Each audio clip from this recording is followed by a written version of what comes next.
Why does one company succeed and another fail? It succeeds because it's got a good corporate culture, or it fails because it's got a toxic corporate culture. What we actually mean by corporate culture is the company's DNA.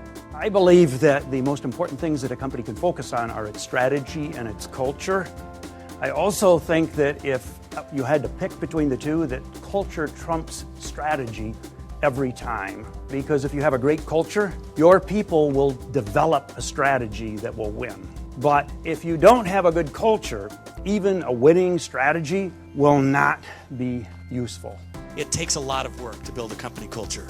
If you don't build a culture by deliberate design, then what happens is it defaults into taking on the personality of whoever your most vocal employee is. So you really have to think about it. It's not about having free soda in the break room. It's not about putting food out on the table so people feel like you're giving them these fringe benefits. It's not about that at all. Building a company culture is about building a team of people who are committed to the same purpose, the same passion, and the same ideals. You can't tell a culture what to believe. You can't stop a culture from existing. You cannot bribe, bluff, or bully a culture into reliably doing anything. Your employee culture will give you anything you want, but you have to give it what it wants first.